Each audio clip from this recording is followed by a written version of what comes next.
Hi guys, just had a funny sort of email come in about an old demo called Twitch Face. Initially I thought, what the hell are you talking about? And sure enough, on the forum there is a thing called Twitch Face. Now, if you're not logged into the board, you can't download the attachments. The attachment's down the bottom here, so sign up and log in. And it made me wonder, I wonder if that still works. So, here we go. I loaded this in before, I ran it, and yeah, spoiler alert, it does work. But I had to set the screen size again, for whatever reason, to windowed. Yeah, I don't know why. Let's give it a run, but the rest of it's unchanged. As for what it's doing, well, I'm not really too sure. Some rotated images, of course. We're doing some blending with the image for whatever reason. What I found interesting about the demo, and I'll have a look at the code in a second,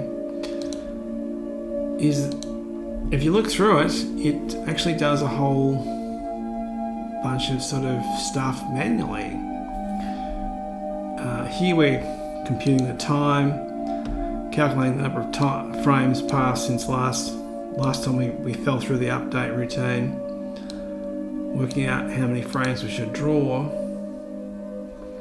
and then stepping forward our logic at a suitable speed. So on slow computers, the logic will update the same speed regardless. And once we're done with that, we render the frame out, which I thought was odd. This is a very old demo, 2006. So, yeah, over 14 years old. Let's check the rest of this code, because a render scene. Alright, so our main loop, after we've updated our animation logic, we render the scene as it is for this frame, print the frames per second, do a sync to flip the PB back buffer to the front buffer, start clearing the buffer for next frame. Have a wait in there, just in case okay, so in really fast computers, we have to wait and give time back to the system. So we're not sitting in a dead loop, pretty much. That's what that does manually. It's kind of crazy to see that. So the rendering here, what are we actually doing? Create distorted effects image. I don't know what that does. Draw all sprites. I think it just creates a bunch of sprites and renders them over the top of each other. And these are the windows on the edges of the screen. Update logic. That's our logic that steps forward every frame. Not rendering anything there. We're just doing our movements pretty much. What the hell does that do? Create distorted effects. Apply alpha addition. Okay. Alpha add. Right.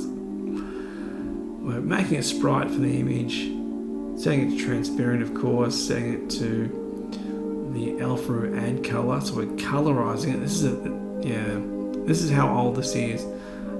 All of this really is just doing what the sprite tint does these days, but it wasn't available back then, because to do tint, it's a multiply per pixel, and that's quite costly. Even on modern computers, that's still quite costly. Apply fade. Create a temp sprite, do our fade level, so we can drop the RGBs at some arbitrary level. Apply smudge. What is smudge even doing? I think it's just blending this one sprite over the existing buffer. Wait, there's a lot more code in that than I thought there was actually. So one last look. Here you go for Twitch Face in 2020. Yay! There it is. Still works. I'm a bit surprised that it still works, to be honest. A little bit surprised. But it still does. Amazing. Until next time, see you later.